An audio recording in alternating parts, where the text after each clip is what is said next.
Hey, this is Hannah Gonzalez. I'm recording this last, but just to give you a PSA, I talked a lot and went over the 5 minute marker for Screencastify a couple of like twice. So I stitched it all together in post, but if there's some jumps or cuts or some weird stuff, I apologize now. I attempted to work my digital media magic on it, and we'll see where this will go. Thanks. Hey guys, this is Hannah. I this is You can see it. This is my presentation. I hope you guys are having a happy Easter. First off, the thumbs up, sideways, and down formative assessment. This is one that a lot of professors and teachers I've been talking with have really kind of just thrown out there as like a quick formative assessment. So it's generally used in the classroom kind of as a quick thing, just to be like, hey, do you guys understand the material or do you guys not? Um, yeah. Oh, some teachers sometimes will just do the thumbs up, the thumbs down, and others will do like the full on sideways to kind of show that the students kind of know the material. So anyway, let's start with the good and then move to the bad. The good is that it doesn't take up a whole lot of class time because it's just like, thumbs up, thumbs down, sideways. And so basically you have immediate feedback of instruction for both the student and the teacher because the student can say, oh, everybody gets it and I don't, or everybody doesn't understand it and so do I. And so help teacher and the teacher can be like, okay, we need to go over this material again. Students can also then like see other students' answers and realize, oh, if it's like a true or false question or something like that, the students can correct their answers and realize, oh, this is actually true when it should be, when it's actually true, and I said that it was false. The bad is it doesn't really give, depending on how the question is that the teacher asks, it doesn't really give detailed feedback on where the students are struggling. So maybe the question failed to capture the full depth of the issues that were going on. Further, students can also see other students' answers and correct their own, even if they have a lack of understanding. Students will be students; they'll like follow the crowd and herd mentality. So if they see that their buddy over there is actually holding up a thumbs up, they're going to hold up a thumbs up as well. Further, for a teacher, it can be hard to note down individual responses quickly. So say the teacher wants to capture like the formative assessment just really quick on a clipboard, can be hard to like say, hey guys, keep your thumbs up for like a few minutes while I real quick note it down like check marks on a checkboard. Yeah. The next one is exit tickets. This was another one that teachers recommended as a student. I didn't particularly enjoy this. So this was fun to do a little bit more research into. So exit tickets are basically a tool to quickly evaluate the entire lesson for learning. What was fun about my research is that it was pretty diverse way of doing it. From a short 5 question thing on like a worksheet to like a full on short quiz like on Quizlet or something. And just to note for here, while I'm focusing on exit tickets, some teachers do both entrance and exit tickets. So the good, it can take a million different forms from what my research is, like quizzes, paper questions, even journaling. A teacher would give like a prompt, and the student would have to answer it in a journal format. But because it's so diverse, depending on the method, it can or doesn't. I mean, we'll see it in the bad. It also fits in the bad that it doesn't always show a deep level of understanding. It's because it's a diverse method. Depending on your method, it would work. Quizzes probably wouldn't show you a deep level of learning. Journaling, though, would show you a deep level of learning. The nice thing about number 3, the nice thing about exit tickets is that it can be very differentiated for different learning styles pretty easily, just depending on the method that you use. So the bad.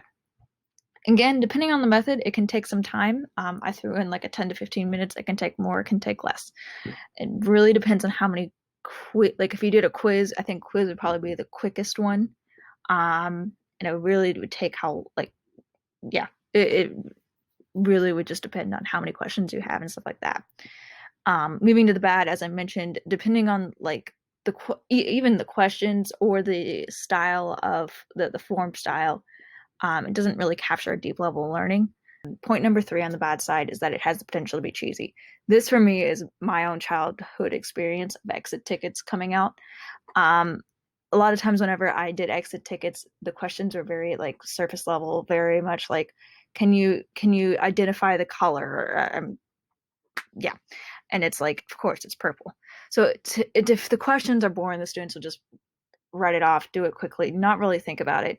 And while again, it's good for formative assessment, on the other hand, it's like it doesn't capture like a deep level of learning either. So it's depending on the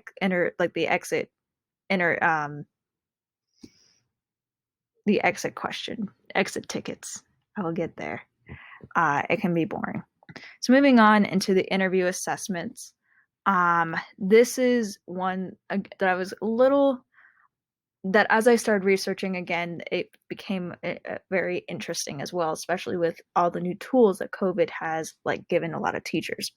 So in general, this is from like full-on group discussions to one-on-one interviews, even just getting students to verbally express themselves shows learning. And as I learned, it also can integrate media. So the good, it can use media tools such as Flipgrid or this, or Screencastify, to capture responses quickly, or just other alternative formats. Of course, this requires a phone and a camera, which by the time we get into the classroom in like a year and a half, most students might have anyway. It really is going to depend. Number 2, it can get to a deeper level of understanding of student learning just because students have to talk. I have to talk, and I am an introvert. Number 3, any verbal activities are good for differentiated learning.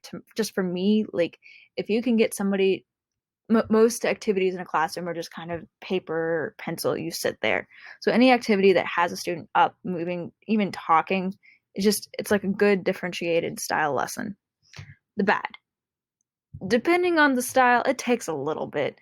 I think this is probably of my 4. This will probably take the longest amount of classroom time because it requires a student. If you're going full on one-on-one interviews, that's going to take at least 1, maybe 2 class periods to get through all the students, depending on how big your class is. If it's a, yeah. Number 2, depending on the depending on the method, introverted students may not enjoy this. Yep, but we're working through it. And because for students that are super introverted, especially younger students, they might actually shut down and then may not be able to adequately express themselves. And the pressure of it would really get to them. Number 3, students have, if it's especially in one-on-one interview sense, students can have time to like prepare their answers as they wait for other students to go. So they watch their buddy talking to the teacher, and most students will like kind of listen in on what the other student is saying, and then they'll be able to formulate their response. So their response is no longer a true response of a reflection of their learning. It's just saying what they think sounds good. Number 4, 4 corners. This is my favorite one that I kind of discovered in a way. Anyway, this is to get students moving. There's a couple different ways to do it. 1, you identify the 4 corners of a classroom as A, B, C, and D, and you have a student, like a series of questions, and the students have to move to A, B, C, and D of the room. Or I saw another way of doing it where it's strongly agree, just agree, disagree, and then strongly disagree, and have the students move depending on the statement. So the good, it's a movement activity, which I love movement activities. Number 2, it can be used as a multiple choice activity or an agreement, disagreement of statement activity. Number 3, students have to think through the answers. Some variations have the students write down the answers before going to the correct corner. This kind of relates to, I would say, kind of a bad side of 4 corners is that students can just real quick think through their answers and just go to the corner, or like they'll real quick think through their answers and just follow, or maybe not even think, they'll just follow their buddy. So some variations kind of have to have like mentioned that they literally had the students write down their answer before going to the corner or before going to their strongly agree or disagree corner, which kind of offsets kind of maybe a potential bad of the four corners. So going to the bad, it can make students, I would say, like, even though it's a good movement activity, it could also make students more rowdy. It really just depends on the class and kind of like, who's kind of in your class. Number two, it requires a bit more prep time, because as a teacher, you're going to have to sit through and like come up with the different questions that the students will have to kind of go through, as well as because to make up, like, say, like a 10-minute exit, like a 10-minute formative assessment of all the material, you're going to have to come up with several questions.